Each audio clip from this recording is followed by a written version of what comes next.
Good evening and welcome to Ignite News on 6 at 6. It's Tuesday, June 3rd, 2025. I'm Rihanna Nikram. Thanks for joining us. Here are the headlines. Fishermen at Good Fortune West Bank Demerara are being urged to consider cage crustacean farming to diversify their livelihoods. Guyana is providing specialized medical training to health officials from across the Caribbean. Opposition MP Gita Chandan Edmund has shown her support behind the People's Progressive Party Civic for a second term in office. The National Assembly has passed the Criminal Law Miscellaneous Bill 2025, targeting those who use masks or disguises during crimes. Fishermen at Good Fortune West Bank Demerara are being urged to consider cage crustacean farming to diversify their livelihoods. This morning, President Dr. Irfan Ali toured a local fishing facility and introduced the idea as part of efforts to modernize and grow the industry. Plans include rehabilitating the facility and developing infrastructure for farming and packaging crustaceans. I want us to identify land, right? That's why y'all do prawns, swamp shrimp production, crab production. This same mangrove here will give you more money on crab, cage crabbing, than the fish. Well, we could get schooling on it. Exactly. We bring in people from Philippines. Okay. Right? But it's not just giving you that. It's building right here a processing facility so they can take the crab, get the crab meat, you can package it right here and move off. You don't have to invest in that. The government will invest in the storage. President Ali has ordered the acceleration of repairs to the non-functional coker at Good Fortune, West Bank Demerara, along with the installation of proper lighting, construction of walkways, a wharf for docking and offloading, and improved security, including police patrols. Fishermen have complained about high fees to offload their catch due to abandoned vessels blocking access to the wharf. Efforts to remove these vessels and clear the area are set to begin immediately. President Ali continues discussions with agricultural stakeholders as part of the government's plan to improve operations and boost economic activity in the sector. Similar projects are underway in other regions. He was accompanied by Agriculture Minister Zulfikar Mustafa, National Drainage and Irrigation Authority Chairman Lionel Wordsworth, and other technical staff. The University of Guyana has revived its Money Week initiative to boost financial literacy. In partnership with the Jamaican Stock Exchange and local groups, UG is hosting 3 days of events on financial planning, investment, and business development. Attendees will hear from financial experts and learn about digital finance, online services, and the role of artificial intelligence. This year's theme, Building Your Financial Future Dollar by Dollar, highlights UG's goal to empower citizens to make informed financial decisions.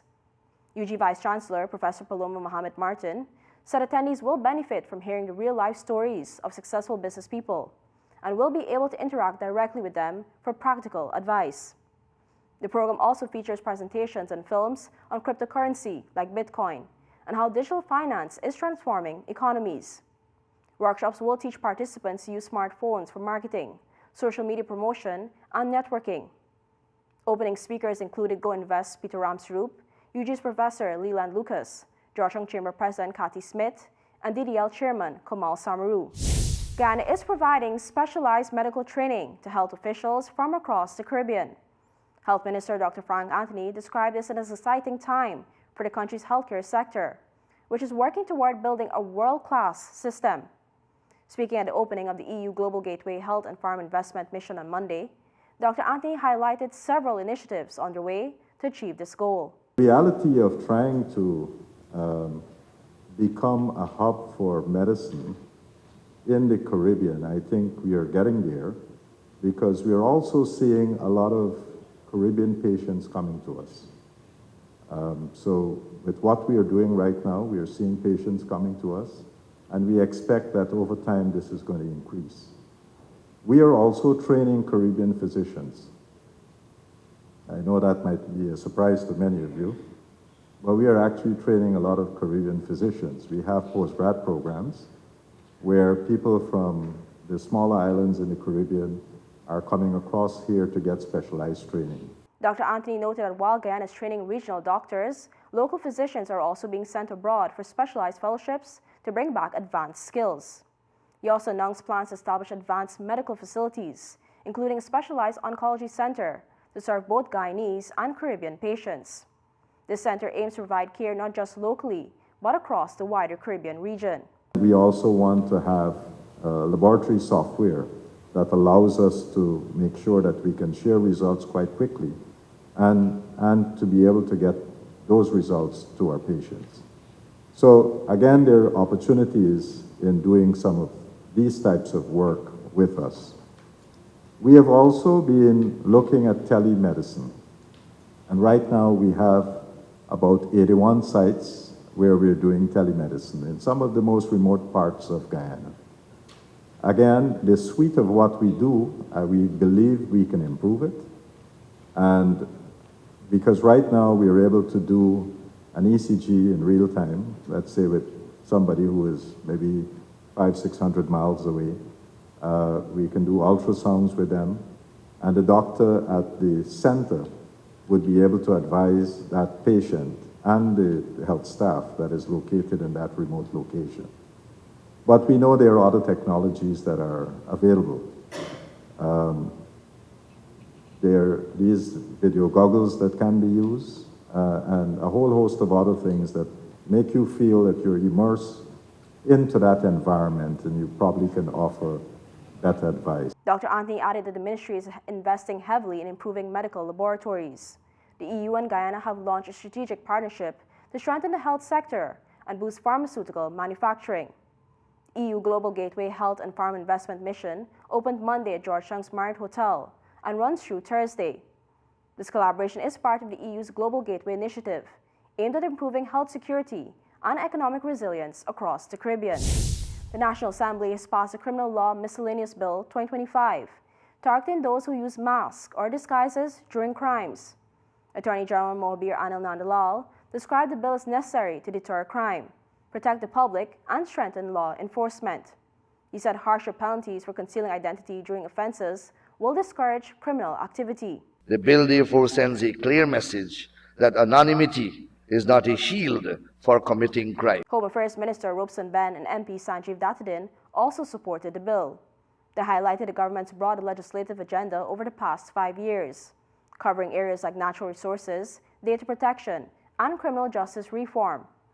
MP Datadin welcomed the bill, noting that wearing a mask during a crime is now considered an aggravating factor under the law. And in addition to the penalty which is already provided, there is an increased penalty that there is a larger fine of $100,000 to $500,000, and there is a larger period of imprisonment, which it attracts of not less than 1 year and more than 5 years. In other legislative news, the National Assembly passed the International Measures for the Protection of Children Hague Convention Bill. This law aligns Guyana with the Hague Conventions, providing a legal framework for international adoptions and protecting children in cross-border custody cases. It also establishes a central authority to coordinate with other countries. Finally, an amendment to the Representation of the People Act was passed, legally defining the role of Deputy Supernumerary Returning Officer to clarify electoral administration. Traffic officers across Guyana will soon be equipped with taser guns, a move by the Guyana Police Force to better protect its ranks during enforcement operations. The decision follows growing incidents of citizens resisting lawful orders and even physically attacking unarmed officers, the force said in a release. Videos circulating on social media have shown disturbing scenes of officers being assaulted while in uniform, often without consequence. Traffic Chief Assistant Commissioner Mahendra Singh said the force is now training its officers in the use of less than lethal and non-lethal force, including tasers. No longer will members of the public be allowed to violently assault members of the force with impunity when enforcing the laws, said Traffic Chief Assistant Commissioner Mahendra Singh. Singh made it clear that non-compliance and aggression during traffic stops will be met with appropriate legal action. He warned that anyone committing the traffic offenses and choosing to resist arrest or assault officers will face the full force of the law. The tasers, he said, will serve as a minimum use, non-lethal option for subduing hostile offenders, helping officers stay safe while maintaining public order. We'll be right back with more Ignite News. Fuel it up and drive, Super 95. Tune up. Fuel it up and drive, Super 95. Tune up. Protect your fuel system.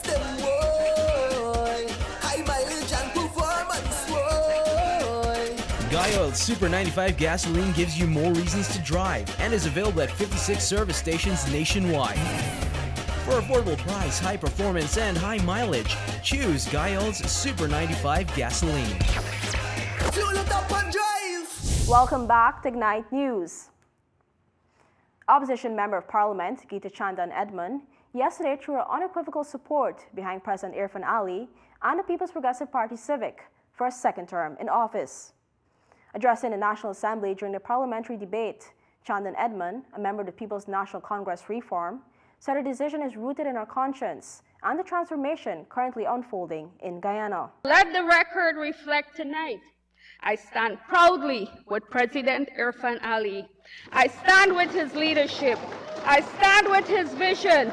And I stand with his steadfast commitment to this country.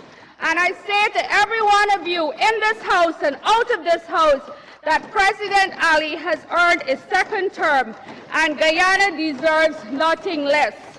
Under his leadership, we are witnessing real change, investment in people, bold infrastructure, social upliftment, and a renewed sense of national pride. And so I fully and unapologetically endorse President Irfan Ali for a second term because the work is not done. The transformation is still underway. And I believe with continuity and unity, Guyana will not just rise, we will lead. Chandan Edmund also personally apologized and criticized her party's decision to walk out of a parliamentary motion intended to present a united front against Venezuela's territorial claims on Guyana. She said the APNU AFC on that occasion chose politics over patriotism and described their action as not only disappointing but disgraceful, a betrayal of a sacred duty to the land. A former magistrate, Chandan Edmund said she is prepared for any backlash from opposition-aligned elements as a result of her decision. But let me tell every one of you in this house and those of you out of this house and those of you who are hiding behind your keyboard, let me tell you this here very proudly. I am a product of the sugar plantation. I am a child of Chesney Albion. We just don't survive. We rise. We are strong and we are resilient. So yes, my back is broad. Literally, it is broad. My chest is strong and I'm ready to rumble because I believe in a Guyana where leadership shows up, not just for the applause, but for impact. I believe in leadership that doesn't appear when the cameras are off. And this is a story for another time. Chandan Edmund told the National Assembly she chooses progress over pettiness and leadership over division, endorsing President Ali and the PPC ahead of the September 1st elections. Her support adds to several PNCR members backing the PPC, including Region 4 Vice Chairman Samuel Sandy and Chairman Daniel Siram, who praised the party's leadership and progress experienced over the past 4 years. Other endorsements come from Lennox Schumann of the Liberty and Justice Party, Deputy Speaker Dr. Asha Kisoon of the New Movement, Attorney Selwyn Peters, and Shazam Ali of the Citizenship Initiative. The 2025 Anthony N. Saba Laureates will be honored at a gala award ceremony at the Hyatt Hotel in Port of Spain, Trinidad and Tobago on Saturday. Among the honorees is Guyanese Dr. Ayodele Dalgety Dean, a family therapist whose NGO, Blossom Inc., provides services aimed at protecting women and children from violence. The organization has also played a crucial role in integrating vulnerable migrant communities into Guyanese society, Ansa McCall said. Founded by Dalgety Dean in 2014, Blossom Inc. uses a multidisciplinary team approach to respond collaboratively to victim exploitation and abuse.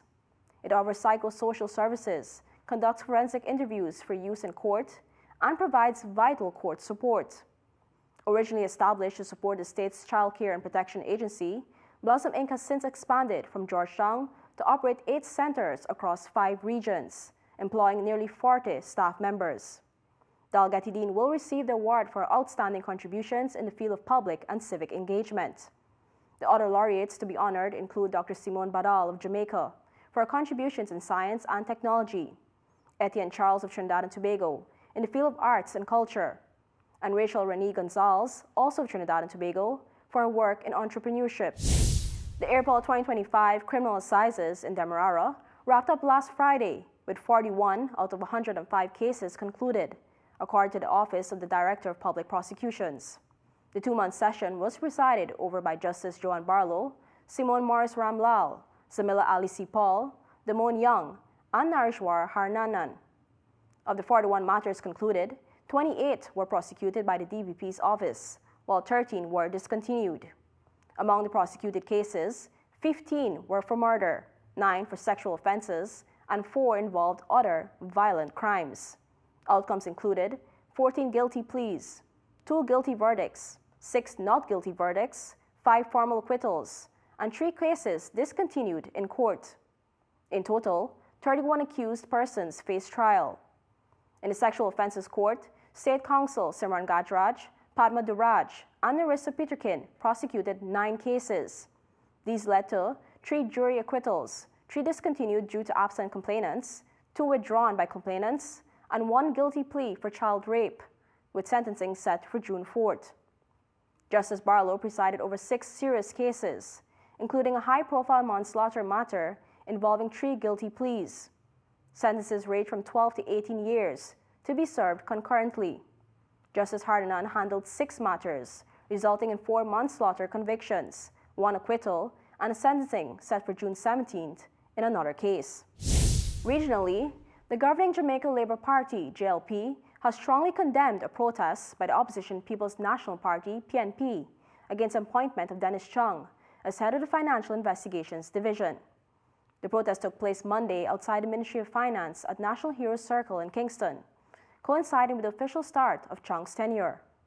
The JLP defended the appointment, rejecting claims that Chung is unqualified for the role, and stressed that the government will not bow to political pressure to interfere with the selection process. At a press conference, Government Senator Abga Fitzhenley said the administration will uphold due process and refuse to compromise on the political threats. Fitzhenley also alleged that some senior PNP officials had privately urged Chung's associates to convince him to resign, citing concerns for his family's safety. He called on the PNP to reflect on the conduct of its senior members, labeling their actions as not only inappropriate, but also an attempt at intimidation. The JLP's response signals a firm stance in support of Chung and the independence of public service appointments, warning that political theatrics must not undermine established procedures or the civil service's integrity. We'll be back right after these messages.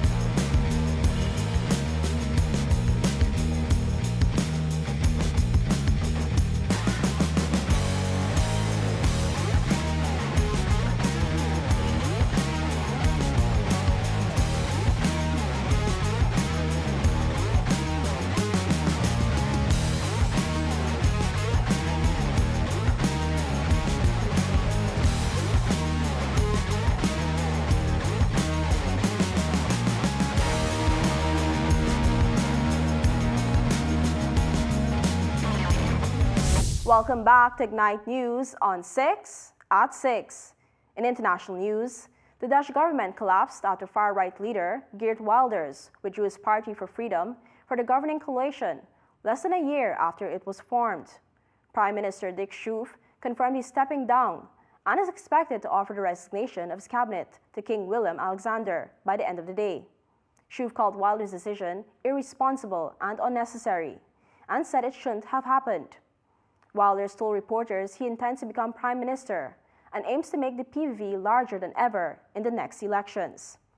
Earlier today, Wilders walked out of a coalition meeting after his party's demands for 10 additional asylum measures, including freezing applications, halting reception center construction, and limiting family reunification, were rejected. With the NATO summit scheduled for later this month in The Hague, Schoof's ministers will remain in a caretaker role until new elections are called. The death of a 10-year-old rape victim in the eastern Indian state of Bihar has sparked nationwide outrage amid allegations of a delay in her medical treatment. According to reports, the girl passed away Sunday morning at Patna Medical College and Hospital, a state-run facility in the capital, Patna. Her uncle claims she was left waiting in an ambulance for around 4 hours before being admitted, worsening her condition. Hospital authorities have denied any delay, calling the claims baseless. The tragedy has made national headlines, with opposition leaders accusing the Bihar government of gross mismanagement. The government denies any negligence. In response, the National Human Rights Commission and National Commission for Women have condemned the incident and demanded an investigation into the hospital's handling of the case. Under Indian law, rape victims cannot be named. The girl was raped on May 26th, allegedly by a man living near her aunt's home in Muzaffarpur. Police have arrested the suspect and are continuing their investigation. The girl went missing while she was playing outside her house. Her family members later found her lying injured near a road. Police officials have told reporters that she had several knife wounds. Finally, in sports, starting tonight, June 3rd, 48 of Ghana's top futsal teams will compete in the June Madness National Futsal Championship at the Cliff Anderson Sports Hall. Organized by the Kashif and Shanghai Organization and supported by the Ministry of Culture, Youth and Sport, alongside Anson McCall Trading, the tournament will follow a knockout format. A total of $5 million in cash prizes and incentives will be awarded. Matches will be held on Tuesdays, Thursdays, and Saturdays. The championship was officially launched last Saturday with a team draw and briefing. The opening event will feature a mandatory march past at 7 p.m., attended by Minister of Culture, Youth and Sports, Charles Ramson Jr., and representatives of the sponsors. 5 matches are scheduled for the first evening. The top 16 teams from December 2024 to January 2025 National Futsal Championship have received byes to the round of 32. The opening match, set for 8 p.m., will see Broad Street face Young Stars, with a winner moving on to the round of 32. Royal Challengers Bengaluru are the IPL 2025 champions after a thrilling 6-run victory over Punjab Kings in the final held today in Ahmedabad. Chasing 191 to win, Punjab faltered under pressure as RCB's bowlers held firm, securing the franchise's first ever IPL title and ending an 18-year wait for glory. Despite valiant efforts from Punjab's Priyansh Arya, Prabhasam Singh, and Josh Inglis, none could withstand the relentless RCB attack. Shashank Singh stood out, fighting a lone battle as wickets tumbled around him. Earlier, batting first, RCB posted a competitive total of 190 runs. Captain Rajat Patidar chipped in with 26 runs, sharing a crucial 40-run partnership with Kohli that took RCB to 87 for 2 at the halfway mark. Kohli was dismissed at 131. When it looked like RCB might fall short, Liam Livingstone and Jitesh Sharma accelerated the scoring with a rapid 36-run stand in just 2 overs. Romario Shepherd's late surge added 17 runs off 9 balls. For Punjab, Arshdeep Singh was a standout bowler, claiming 3 wickets and helping to restrict RCB to defendable total. A major clarification to football's penalty rules is that accidental double-touch penalties will now be allowed to stand, but only if the kick results in a goal. The change comes after a controversial moment in March's Champions League round of 16, when Atletico Madrid's Julian Alvarez slipped while taking a penalty against Real Madrid. His standing foot inadvertently touched the ball, just before a strike found the back of the net. Referees disallowed the goal, prompting outrage from Atletico fans, as Real Madrid went on to win the shootout and advance. In response, the Union of European Football Associations asked for a review of the rules, and now the sports law-making body, the International Football Associations Board, IFAB, has clarified Law 14, which governs penalties.